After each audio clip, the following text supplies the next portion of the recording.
Avant de commencer cette vidéo, je vais vous demander le même coup de main que je vais demander pour la vidéo du Canik TTI Combat et je remercie ceux qui l'ont fait. J'ai besoin de 200 commentaires avant les 2 heures après la sortie de cette vidéo. C'est très important pour moi. En tout cas, je vous remercie à l'avance. Allez, c'est parti pour la vidéo. Salut à tous et bienvenue en Burgundy. Alors, le sujet d'aujourd'hui, eh bien, vous désirez acquérir une arme à feu pour la défense de votre domicile. Mais un grand mais s'impose, vous êtes ni chasseur ni tireur. Alors quand je dis ni tireur, ça veut dire ni licencié dans un club de tir, dans un club de balle. Eh bien ça tombe bien, moi je vais vous donner l'astuce pour acquérir une arme de défense à feu, donc catégorie C, et tout à fait légalement. Alors déjà je vais me présenter qui je suis, et bien certainement votre meilleur présentateur dans la gun culture, avec presque 41 ans d'expérience alors que j'ai que 40 ans. Oui, je suis un peu blagueur des fois. Donc je compte le temps de gestation parce que ma mère travaillait déjà dans l'armurerie et moi j'étais dans son ventre. Voilà. Donc quand j'entends les marques comme Colt, Beretta, Glock, et bien tout ça pour moi c'est une douce petite symphonie d'enfance. Voilà. Et allez, on va pousser un peu le vice un peu plus loin. Je suis né dans l'armurerie. Alors autant vous dire que ça coule dans mes veines cette passion. Bon. Pardon, je m'égare. Vous, ce que vous recherchez, c'est une arme à feu pour le home defense. Alors, je vais vous expliquer comment faire, mais avant tout, une petite page de pub pour Top Tier. Et oui, c'est une armerie en ligne où vous pourrez retrouver eh bien, tous les produits que je vous propose, que ce soit les armes de défense à balles caoutchouc, les armes à blanc, mais aussi des carabines à plomb en catégorie D, catégorie C, des carabines 22, enfin tout ce qu'il faut pour la passion du tir. Et vous savez quoi ? Cette armurerie a fait partie des presque les seules armureries qui soutiennent les présentateurs YouTube comme moi pour la gun culture. Et pour vous, qu'est-ce que ça change? Vous allez être beaucoup plus beau, beaucoup plus attirant pour les femmes, vous allez briller en société et vous serez la personne dont tout le monde parle. Et tu sais, il a acheté une arme à feu de défense sans licence, sans permis. Et en plus, il est super intelligent. Il a utilisé les codes de réduction qui vont jusqu'à 10% selon les modalités. Bon, j'ai un tout petit peu exagéré, mais en tout cas, les codes de réduction, ils sont bien réels. Alors, comment les retrouver, ces fameux codes de réduction et ces liens? Vous allez me dire, bah oui, c'est dans le descriptif de la vidéo. Eh bien non, pas du tout, parce qu'il y a un règlement sur YouTube. Et le règlement de YouTube, il est très clair, c'est interdit de mettre des liens qui mènent directement à une armurerie. Pourquoi? Eh bien sinon, je me prends une sanction comme la clôture de ma chaîne. Par contre, rien n'empêche de mettre les liens et les codes de réduction dans les commentaires. Et qu'est-ce que je vais faire? Eh bien, je vais les mettre dans les commentaires épinglés, qui veut dire que quand vous cliquez sur commentaire et paf, le premier commentaire épinglé, il y aura tous les liens et les codes de réduction qui vont jusqu'à 10%.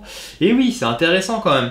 Et qui mènent directement au produit que je vais vous présenter. Bon allez, on reprend le vif du sujet. Comment eh bien, acquérir une arme à feu de défense en catégorie C. C'est parti. Commençons avec les armes de défense à balles caoutchouc de catégorie C3, telles que le légendaire Flashball, mais aussi le Safe Gun. En parlant de réputation, eh bien on peut parler des Guncoin, que ce soit le GC54 ou celui-ci, le GC27. Eh bien, ils partagent ces deux modèles la redoutable munition en 12,50. Eh bien, ici, là, ça c'est la Mini Ball Light. Et la Mini Ball Light, elle produit une énergie de 58 joules. À savoir que ces modèles-là, eh bien, les Guncoin, ils ont quand même pas mal de munitions qui sont polyvalentes. Donc la Mini Ball Light avec ses 58 joules, la Cara Blanc qui fait uniquement du bruit, mais aussi de la Fun Tier qui est proche des 40 joules. La chevrotine, alors ça c'est super, c'est l'inverse de la fête foraine, à tous les coups ça tombe. Pourquoi? Parce que ici vous avez 12 billes en caoutchouc, et là je peux vous en montrer, c'est ces fameuses petites billes là. Donc c'est de la chevrotine, et ça c'est une dispersion, ça marche super bien dans les couloirs. Voilà, en termes de billes, eh bien c'est ces fameuses billes là, avec un short qui est assez costaud. Oh, bon bah celle-là elle est partie, c'est pas grave, ça s'appelle le direct. Et on est sur un poids de un peu plus de 4 grammes, je crois c'est 4 grammes 75. Mais aussi, il existe de la Fun Peas. Alors, c'est une munition avec de la poudre de piment qui est irritante. Alors souvent, on appelle ça de la munition poivre, mais à savoir que ça, on appelle ça à tort. Parce que le poivre, ça a aucun effet irritant. C'est de la poudre de perlimpin. Bon, c'est bien beau, mais on se dit, ouais, 58 joules, pardon, ça donne quoi? Eh bien, ça tombe bien, j'ai fait des essais sur mes anciennes vidéos, et donc je vais vous montrer l'essai de cette munition, donc la Mini Ball Light, la Fun Tier, la chevrotine sur une plaque d'aluminium à 6 mètres. Et puis, si vous êtes sympa, eh bien, je vais vous montrer aussi un essai des fameuses munitions Fun Peas avec du piment. Allez, on est parti. Donc, on pouvait pas faire autrement que de faire un essai sur la plaque d'aluminium. Et aussi, on va prendre une prise de son. Donc là, Funtir en premier.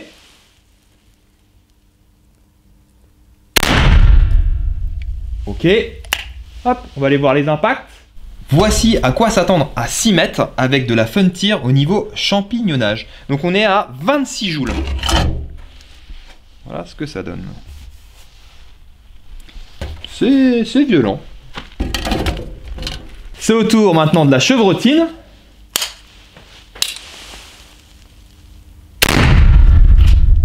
Donc là on a 63 joules. Donnez constructeur. Allez, pour le fun, un deuxième essai.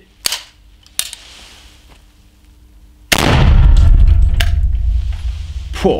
Donc voilà à quoi s'attendre avec les 63 joules avec la mission chevrotine. Donc j'ai tiré un peu bas, c'est pour ça qu'il n'y a pas tous les impacts sur la plaque. Mais on peut voir déjà que c'est sévère. Là la plaque là, elle est pliée.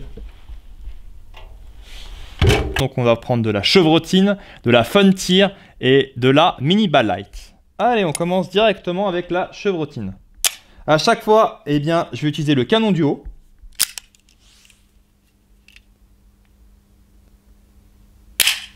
Ah, eh bien, c'était le cycle du canon inférieur. Et maintenant, canon du haut.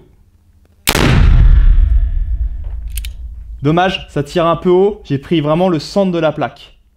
Et là, on a une distance de 6 mètres. Allons voir déjà les impacts. Donc j'ai tiré en plein milieu de la plaque et on s'aperçoit que le tir est un peu haut. Cependant, on a quand même 8 projectiles de la cartouche. Donc je pense que si j'aurais tiré ici, on aurait peut-être eu 10 ou 12 billes. Hein. En tout cas, la chose est sûre qu'il n'y a pas intérêt de se prendre ça dans les fesses quand on voit la fameuse plaque. Et c'est avec la Funtir.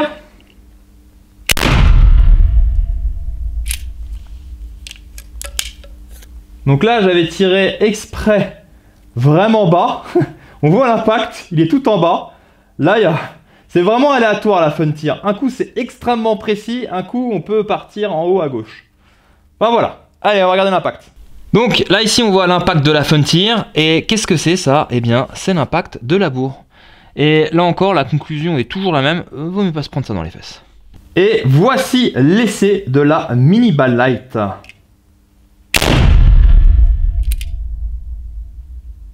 Bon, toujours la même chose, effectivement on a beaucoup plus de recul. Et la plaque là, elle a bien morflé. Bon, la conclusion elle est unanime. On voit bien que c'est ce projectile là qui a le plus déformé la plaque. Alors là, on avait l'impact avec la Funtir, l'impact avec la Mini Ball-Lite. Bon, après effectivement pour la 1250 chevrotine, c'est réparti. Ce qui est aussi pas mal puissant. Mais si on compare par rapport à la Funtir, eh bien même en superposant, bien là on voit bien quand même que ici le champignonnage est beaucoup plus costaud que la Funtir. Donc là on a pris les mesures de sécurité, le masque, les lunettes. Allez, on essaye cette fameuse Pepper Slug.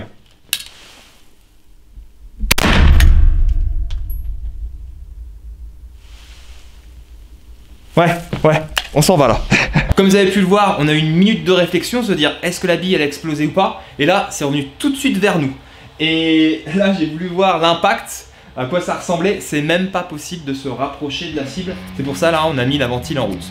Deuxième chapitre, eh bien les armes d'alarme en catégorie C12. Alors à quoi ça ressemble? Eh bien ça ressemble à ça. Ce modèle là, il est super sympa. Pourquoi? Parce qu'il est fabriqué sous licence, ce qui veut dire qu'ils utilisent des marquages, ils utilisent la marque, ils utilisent des dimensions. Le fonctionnement, c'est hyper réaliste. Ça ressemble à 2 gouttes d'eau, eh bien à une arme à feu en catégorie B. Vous allez me poser la question à quoi ça sert ça? Bien, c'est un adaptateur, je vais vous expliquer après pourquoi et comment ça fonctionne. Alors, à l'origine, les armes d'alarme, eh bien, ça émet du bruit, on est bien d'accord, avec des munitions à blanc, donc ça met une détonation. Il existe aussi des munitions à blanc qu'on appelle oscillator gaz poivre, mais d'un aspect technique, je vous dirais des munitions irritantes ou lacrymogènes avec du piment en poudre. Et donc comment ça fonctionne? Eh bien comme une munition à blanc, vous avez l'amorce qui est ici, la poudre, et la poudre va propulser le piment en poudre. Et autant vous dire que c'est franchement irritant et ça fonctionne très très bien. Et deuxième petite chose, eh bien la plupart des armes d'alarme, on peut monter un adaptateur balle caoutchouc comme un self-gum avec les fameuses munitions de chez SAPL, mais aussi il existe des adaptateurs en 68. Alors c'est un diamètre de bille qui est un peu plus petit, mais ça vous parle, et oui, parce que le 68, c'est l'émission qu'on met dans le T4E comme ce fameux TR68 ou par exemple le HDX 68.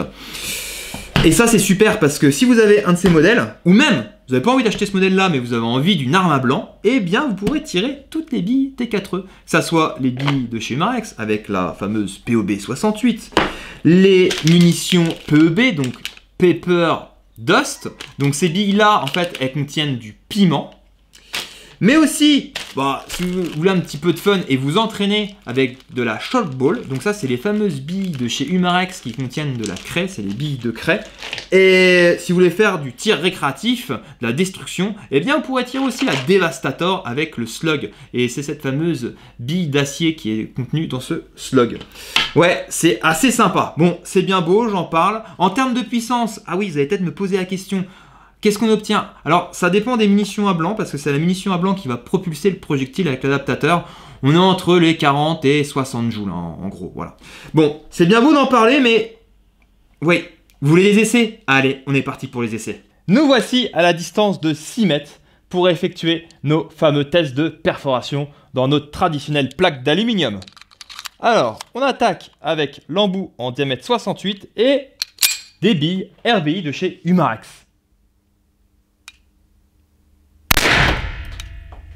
Tout en haut à gauche, eh bien, c'est l'impact avec de la RBI en diamètre 68. C'est dommage, hein, on a tiré tout en haut à gauche, donc ça a plié la plaque, mais ça l'a perforé. On est parti pour la prise de vitesse des munitions Devastator. Je fais pas ça, je vais voir si ça tire bien ou pas. Allez, c'est parti. 112, Ah. J'ai coincé l'élastique dans la culasse. Hop.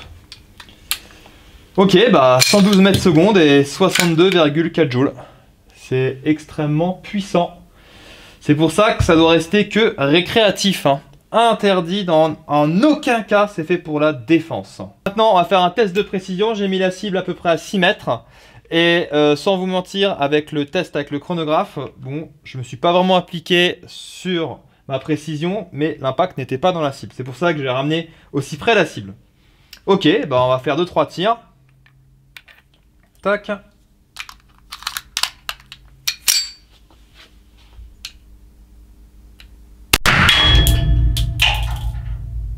Ok, donc là on a un impact qui est vers le haut. Alors c'est une cible d'occasion, mais vu la taille, le diamètre des projectiles, on va tout de suite faire la différence. Là, par sécurité, eh bien, je vide la chambre et aussi le chargeur